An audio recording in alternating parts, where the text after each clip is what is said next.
এবার ভয়াবহ লোমহর্ষক অভিযোগ পাওয়া গেল হত্যা মামলার পলাতক আসামি শেখ হাসিনার বিরুদ্ধে। তিনি নিজে জেলখানায় ঢুকে মেজর বজলুল হুদাকে জবাই করে হত্যা করেছেন। লাস্ট 25 ফেব্রুয়ারি কয়েক স্টেটমেন্ট দেওয়ার পরে আওয়ামী লীগ নেতা আমাকে ফোন দিয়ে বলে যে ওনার নেত্রী পিলখানায় ওর বাবা মাকে জবাই দিয়েছে।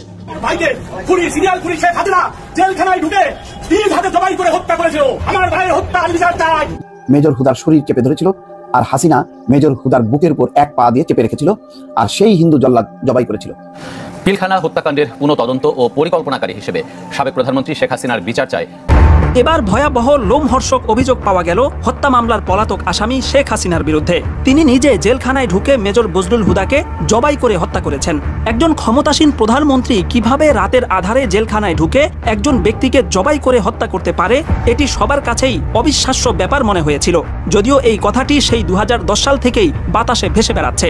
তবে এবার হাসিনার পতনের পর মেজর বজলুল হুদার ছোট ভাই নুরুল হুদা প্রকাশ্যে ঘোষণা দেওয়ার পর বিষয়টি এখন টক অব দ্য কান্ট্রিতে পরিণত হয়েছে। আমার ভাইকে খুনি সিরিয়াল খুনি শেখ হাসিনা জেলখানায় ঢুকে 3 হাতে জবাই করে হত্যা করেছিল।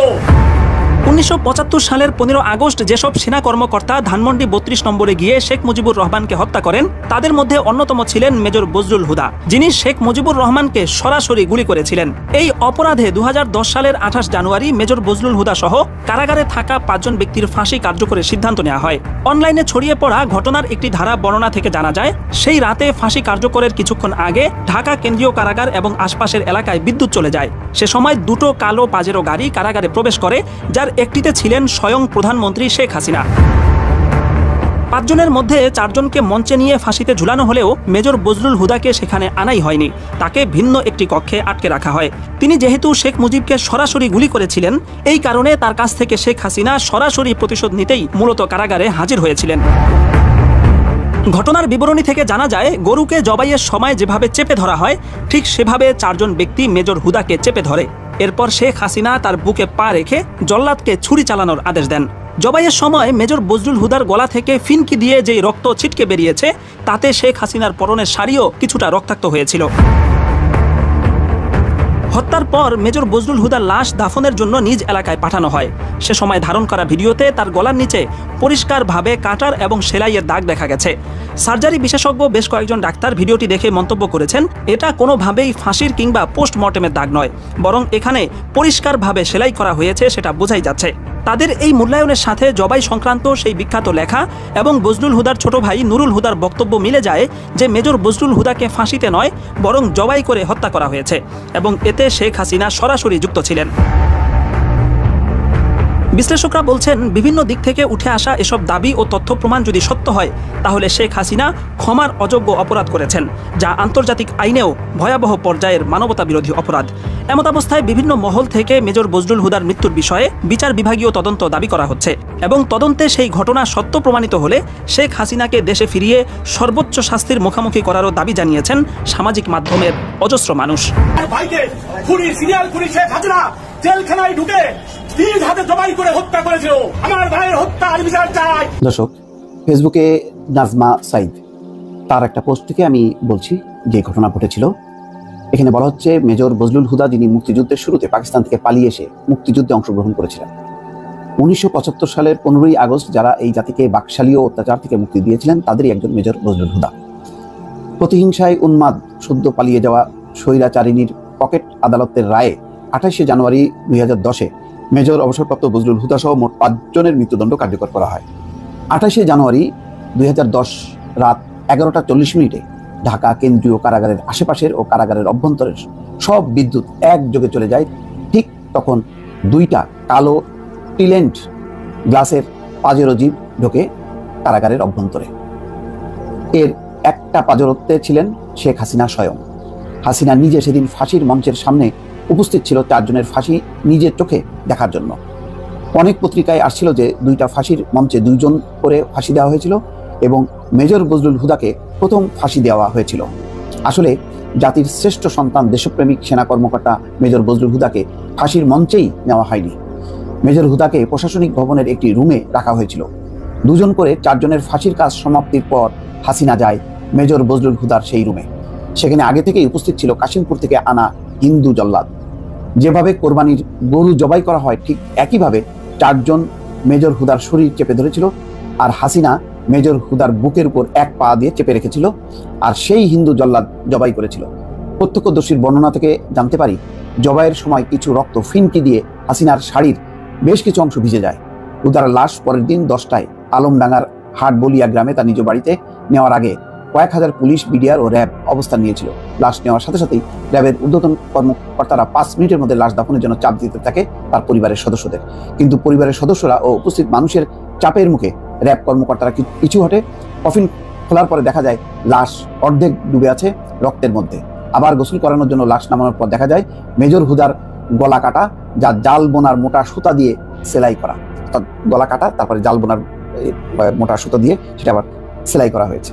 অনুসন্ধানকালে মেজর হুদার লাশ গোসল করিয়েছিল এমন একজনকে প্রশ্ন করা হয়, হুদা স্যারের হাতের রগ, পায়ের রগ ও ঘাড়ের পিছনের রগ কাটা ছিল কিনা, চোয়ালের নিচে কালো দাগ ছিল কিনা। তাকে বারবার এই প্রশ্ন করা হয়েছিল, কারণ ফাঁসির মঞ্চে থেকে নামানোর পর মৃত্যু নিশ্চিত করার জন্য অনেক সময় হাত, পা বা ঘাড়ের রগ কেটে দেয় উপস্থিত সার্জন। না, উনি দেখেছেন স্রেফ জবাই করা আর হাতের উপর একটু চামড়া ছিঁড়া। সম্ভবত হ্যান্ডকাপ পরানো অবস্থায় জবাই করার সময় হাতের সামান্য চামড়া ছিলে যায়। একজন মানুষকে ফাঁসি দিলে গলায় সেলাই থাকার কথা না। ফাঁসি দিলে সার্ভাইকাল ভার্টিব্রা ভেঙে গিয়ে স্পাইনাল কর্ড ড্যামেজ হয়ে যায়। এখানে গলায় সেলাই লাগার কোনো কারণ নাই। মেজর হুদা পরিবারের কেউ আজ পর্যন্ত এই জবাই করার বিষয়ে মুখ খোলেনি তাদের জীবনের নিরাপত্তার কারণে। তবে আজকে মেজর হুদার পরিবার বিষয়টি কনফার্ম করেছে। মেজর হুদার ভাইয়ের বক্তব্য, উনার ভাইকে জবাই করে হত্যা করা হয়েছিল। শেখ হাসিনা কি পরিমাণ সাইকোপ্যাথ ছিল এবার ভাবুন। তথ্যসূত্র গুগল এবং মেজর হুদার ভাইয়ের বক্তব্য, যেই ভাই এখন চিৎকার করে কথা বলছেন যে সেও বিচার চায়। দর্শক, লাস্ট 25 ফেব্রুয়ারি কয়েক স্টেটমেন্ট দেওয়ার পর এক আওয়ামী লীগ নেতা আমাকে ফোন দিয়ে বলে যে ওনার নেত্রী পিলখানায় আমার বাবা মাকে জবাই দিয়েছে, আমি যদি বেশি বাড়াবাড়ি করি আমাকেও তেমনি জবাই দিবে। উনি হয়তো জানেন না, এটা হচ্ছে বাস্তবতা। আমি রাকিন আহমেদ ভুইয়া বলছি। আমার বাবা শহীদ মেজর জেনারেল শাকিল আহমেদ, আমার মা শহীদ নাজিন আহমেদ। আমি সাংবাদিক ভাইদের কাছে ক্ষমা চেয়ে নিচ্ছি। আসলে পিলখানা নিয়ে আলাপ করতে গেলে গুছানো মাঝে মাঝে কথাটা বলা একটু কঠিন হয়ে যায়। ক্ষমা চেয়ে নিচ্ছি, যদি পয়েন্ট মিস করি পরে জিজ্ঞেস করে নিতে পারেন। তো প্রথমে বলবো, আমার বাবা সবসময় বলতো মানুষের স্বার্থ আগে দেখতে। ডক্টর ইউনূসের অ্যাকশন শুরু বলছিলেন কয়েকদিন আগে যে অ্যাকশন শুরু হলে সমর্থন চাই, সমর্থন দিলাম, পারফেক্টলি সমর্থন আছে। দেখেন, আমি বারবারই বলি, একজন লেখছিলেন ভাই তো আপনি আওয়ামী লীগ হলে আপনি ডক্টর ইউনূসকে কেন সমর্থন করেন? দেখেন, আমাদের এইটাই সমস্যা। আমরা আওয়ামী লীগ করে দেখে ডক্টর ইউনূসকে কেন সমর্থন করবো না? আপনি যদি একটু যৌক্তিকভাবে চিন্তা করেন, যদি আপনি দল বেচা ভাত খান, পোস্ট পদবি বেচা ধান্দা করেন, ইনকাম করেন, দেন আপনার কাছে ডক্টর ইউনূসরে এই মুহূর্তে পছন্দ হবে না। আমার কাছে পছন্দ কেন? আমিও চাই আমার দল আওয়ামী লীগ রাজনীতি করবে মানুষের ভালোবাসা নিয়ে, আমার দল উন্নয়ন করবে, যে উন্নয়নটা এসে বিএনপির কাছে হিংসার কারণ হবে, বিএনপি আরও বেশি উন্নয়ন করবে। আমার দল যদি কোনো অপরাধ করে, বিএনপি এসে সেই অপরাধটা কম করবে, বেশি না। এইটাই তো রাজনীতি হওয়া উচিত ছিল, কিন্তু আমাদের দলগুলো এই ট্র্যাকে নাই। এখন এই দলগুলোর জন্য একটা লেসন ক্রিয়েট করার চেষ্টা করছেন ডক্টর মোহাম্মদ ইউনূস। সো সুতরাং তিনি একটা সিলেবাস তৈরি করছেন, আর এই সিলেবাসটা তৈরির পক্ষে আমি। কারণ এখন যে অ্যাকশনটা নেওয়া হয়েছে সারা বাংলাদেশের গ্রামে প্রত্যন্ত অঞ্চলে এই অ্যাকশনটার রেজাল্ট পৌঁছাতে যাচ্ছে। চেয়ারম্যান, উপজেলা চেয়ারম্যান সাবধান, দল বেচা বহুত খাইছেন। যদি কোনো গমের সরকারের গম, চাইল, ডাইল, টিন লুট করে থাকেন, সময় কিন্তু চলে আসছে এই অ্যাকশন। বিশেষ পরিস্থিতিতে অত্যাবশ্যক বিবেচনা করলে, যদি জরুরি প্রয়োজন মনে করা হয়, সরকার জনস্বার্থে কোনো সিটি কর্পোরেশন, পৌরসভার মেয়র এবং কাউন্সিলরকে অপসারণ করতে পারবে। এখানেই শেষ না। একইভাবে জেলা পরিষদের চেয়ারম্যান ও সদস্য, উপজেলা পরিষদের চেয়ারম্যান এবং সদস্য, এছাড়া পাশাপাশি ইউনিয়ন পরিষদের চেয়ারম্যানকেও সরিয়ে দেওয়ার সক্ষমতা দেওয়া হচ্ছে সরকারকে। আপনি বুঝতে পারছেন যে একজন এলাকাতে একজন লোক, খারাপ লোক, সে কোনোভাবে টাকা পয়সা খাওয়াইয়া পাবলিকরে টাকা পয়সা দিয়া বা অনৈতিকভাবে সে পাশ করে ফেলছে। এখন এতদিন যে সিস্টেমটা ছিল, যদি কেউ পাশ করে ফেলে, আর মন্ত্রণালয় থেকে এক প্রেস বিজ্ঞপ্তিতে এই তথ্য জানানো হয়েছে। মন্ত্রিপরিষদ বিভাগ এক প্রেস ব্রিফিংয়ের মধ্যে জানিয়েছে যে এই আন্দোলনের পর যে সরকার গঠিত হয়েছে, তো জনপ্রতিনিধিদের অধিকাংশ এখন আত্মগোপনে রয়ে গেছে। জেলা উপজেলা পরিষদ থেকে শুরু করে সিটি কর্পোরেশন, পৌরসভা, উপজেলা, সব জায়গায় প্রায় একই চিত্র। তো তাদের তো একটা নির্দিষ্ট কাজ আছে। এখন তারা যখন না এই কাজগুলো কি হচ্ছে, ব্যাহত হচ্ছে, তো এখন এই পরিস্থিতিতে এই প্রতিষ্ঠানগুলো তো অনেকটা বিকল হয়ে গেছে। তো সরকার সেই ক্ষেত্রে এই আইনটাকে এখানে কানেক্ট করছে। বেসিক্যালি স্থানীয় সরকার আইন 2009-এ দুটি নতুন ধারা অ্যাড করে এই আইনটাকে বিশেষ ক্ষমতা বলে এইভাবে রাখা হয়েছে যে আজকের পর থেকে যারা এই প্রতিষ্ঠানগুলোতে মেয়র বা বিভিন্ন পদে দায়িত্বশীল ছিল, তারা যারা অনুপস্থিত আছে তাদের কাজটা করবে কে? প্রশাসক, মানে ইউএনও অথবা জেলা প্রশাসক অথবা তারা যাকে নিয়োগ দিবে সেখান থেকে কাজটা পরিচালিত করা হবে। তো এটা খুবই সুন্দর একটা হয়েছে। তো এটা কি কয়েকদিনের জন্য না, বিশেষ পরিস্থিতিতে সরকার অত্যাবশ্যক মনে করলে ভবিষ্যতেও এই আদেশটাকে বলবৎ রেখে এই কাজগুলো চালাইতে পারবে। এটা কেন আমার কাছে মনে হয়েছে যে দরকার, যেমন ধরেন কোনো একটা এলাকায় অনেক সময় হয় কি, আমাদের যারা আমজনতা আছে এটা তো টাকাখুর, আমরা আমজনতা হচ্ছি মানে রুটি বিস্কুট চা হ্যাঁ বিরিয়ানি এগুলো পাইলে আমরা ভুলে যাই যে 5 বছর আমি রাষ্ট্রের কাছে পাও না কি, রাষ্ট্র আমাকে দিচ্ছে কি, নির্বাচন আসলে চোরবাটপাট দেখি না, দলের সিল দেখলেই লাফাইয়া লাফাইয়া ঝাপাইয়া পড়ি দেশে বিদেশ থেকে, তো এজ এ রেজাল্ট কি হয়, মারা খাই। তো সেই জায়গাতে একজন ক্ষমতায় বসে গেলে তার 5 বছর আগে নামানো যায় না, আদালত ঘুরতে ঘুরতে তার মেয়াদ শেষ হয়ে যায়, আরেক নির্বাচনের সময় আসে। বাট এই আইনটা করতে পারবে কি কোনো দুর্নীতিবাজ কর্মকর্তা বা কোনো নেতা যদি এই জায়গাতে বৈশা যায়, সেই ক্ষেত্রে তাকে অপসারণ করা মাত্র একটা তুরিতেই সে অপসারণ হবে। এটা খুবই সুন্দর একটা আইন হয়েছে। বাকি আছে চেয়ারম্যান, এখন দেখা যাক হয়তো এটার ব্যাপারে আসবে। তবে সারা বাংলাদেশের চেয়ারম্যানরা যারা অতি উৎসাহী ছিল তাদের মধ্যে অনেকেই বিপদে পড়ছে। নরমালি এলাকায় যারা ভালো মানুষ ছিল, দল করছে, সমস্যা নেই। দেখেন এখনো বাংলাদেশে হাজার হাজার না লক্ষ লক্ষ আওয়ামী লীগের নেতারা বুক ফুলিয়ে ঘুরতেছে, কেন? তারা মানুষের উপর জুলুম করে নাই। যারা জুলুম করছে তারাই বিপদে আছে। আবার আজকের দিনে যে সকল অতি উৎসাহী বিএনপির নেতারা ক্ষমতায় আসার চিন্তার আগেই মানুষের পিটাপিটি শুরু করছেন, দোকানপাট ভাঙচুর করছেন, লুটপাট করছেন, চান্দাবাজির ইয়েটা নাইছেন, আবার দলবদল হলে সবার আগে আপনিই পিটা খাবেন, আপনারই ফালাই দিবে, কারণ আপনি অতি উৎসাহী। তা আওয়ামী লীগের মধ্যে যারা অতি উৎসাহী ছিল তারাই বিপদে পড়ছে। তো ধন্যবাদ ডক্টর ইউনূসকে। আমরা আশা করি এমন ইনোভেটিভ অ্যাক্টিভিটিস। ভয়ঙ্করভাবে সীমালঙ্ঘন করেছেন অভিনেত্রী রোকেয়া প্রাচী। উনি অনেক বাড়াবাড়ি করছেন। ওনার উপরে 32 নম্বরে যাওয়ার পর তাকে হেনস্থা করা হয়েছে, এটা নিয়ে আমি কন্ডেম করেছি, আমি এখনও করতে চাই, কিন্তু উনি সম্প্রতি যা করছেন সেটার বিরুদ্ধেও খুব সিরিয়াসলি কথা বলা দরকার। ভারতীয়রা এই আন্দোলনের পর থেকে, আমাদের গণঅভ্যুত্থান সফল হওয়ার পর থেকে বাংলাদেশের এই অভ্যুত্থানকে স্টিগমাটাইজ করার জন্য যতগুলো অস্ত্র ব্যবহার করছে, মিথ্যাচার ব্যবহার করছে, প্রত্যেকটা মিথ্যাচার ভারতীয় একটা চ্যানেলের সাথে করেছেন রোকেয়া প্রাচী। আজ তাক বাংলা নামে একটা চ্যানেলের একটা ইন্টারভিউ, যেখানে তিনি বাংলাদেশে বসে সেই চ্যানেলের সাথে ইন্টারভিউ দিয়েছেন, সেই ইন্টারভিউটা আমি দেখলাম, খুব মন দিয়ে দেখলাম, কিছু বিষয় টুকে রাখলাম, আমি মন্তব্যে সেই ভিডিওটা দেব, আপনারা অবশ্যই একটু দেখবেন। তাতে বুঝবেন এই নারী কি ভয়ঙ্কর চক্রান্তে বাংলাদেশের বিরুদ্ধে নেমেছেন। প্রথমে একটা এথিক্যাল আলাপ করি, তারপর ওনার এই যে কাজগুলো করেছেন এগুলো অনেকগুলো ক্রিমিনাল অফেন্স, সেই বিষয়ে কথা বলবো। এথিক্যাল আলাপটা হচ্ছে, আমরা অনেকে বলেছি 15ই আগস্ট নিয়ে যখন কারো শোক প্রকাশের দাবি আসে, তখনই কারা সেই দাবিটা তুলছেন।